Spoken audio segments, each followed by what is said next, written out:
Biedrības Īrijas Latviešu Nacionālā padome viena no prioritātēm ir darbs ar jauniešiem, un šogad aprit jau 10 gadi, kopš Īrijas Latviešu Nacionālā padome rīkoja savu pirmo nometni bērniem.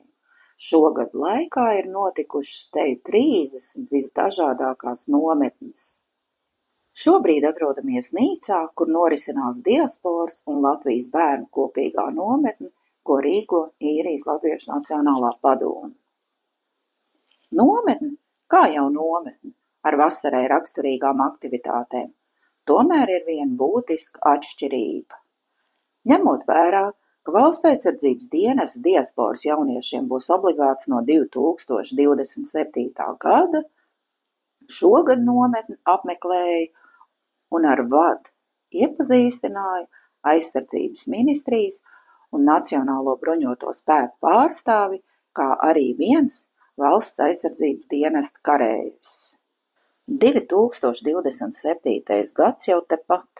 Kā Aizsardzības ministrija un Nacionālie bruņotie spēki plāno sasniegt un uzrunāt diasporas jauniešus? Valsts aizsardzības dienests ir tātad brīvprātīgs un obligāts. Tātad brīvprātīgi viņam var pieteikties gan sievietes, gan vīrieši. Tātad vecumā no 18 līdz 27 gadiem.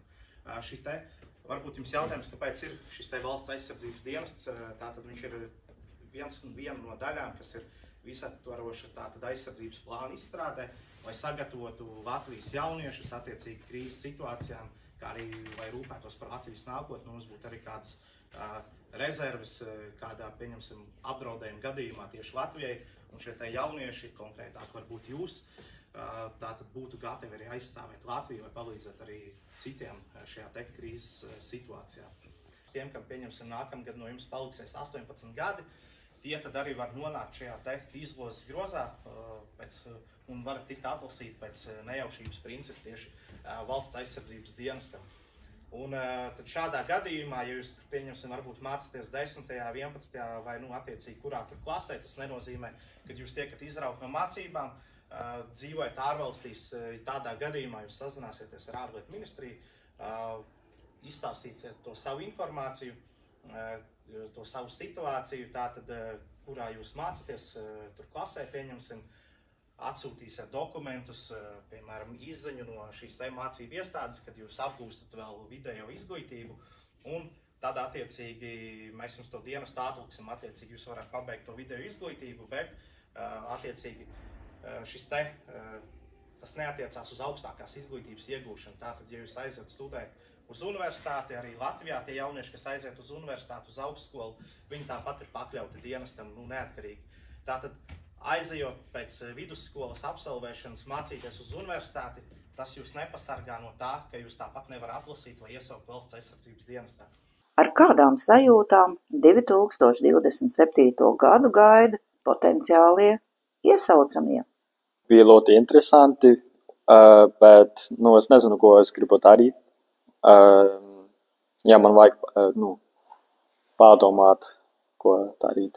Tur bija baigi forši šodien, izzināju daudz jaunas lietas, bija forši uzlikt tās somas, bet man nav tādi plāni, man tāds vēl nav sadomāts, ja es vēl mācos un nezinu, vēl vajag izdomāt, jo tas pirmo reizi, es šito dzirdējis un vajag bišķi padomāt, jo šis ir liela, jādomā ļoti.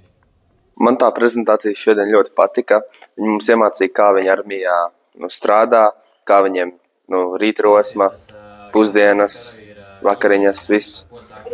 Es gribētu personīgi iet uz armiju, jo es gribētu iet uz augstskolu, un es negribētu, lai vecāki maksā pa pilnīgi visu. Un arī es gribētu to fiziski redzēt, ja es varētu. Man šoreiz pirmo reizi tur, un īsti tur vēl nesaprotu, ja tā ir tāda lieta, ko es gribētu darīt. Es tur vēl neesmu riktīgi izpētījis, paskatījies, ja tā būtu tāda lieta, ko es būtu interesēts darīt, un vairāk tur, vajadzētu paskatīties vai sapratīt riktīgi, ja tā būtu tas, ko es gribētu darīt.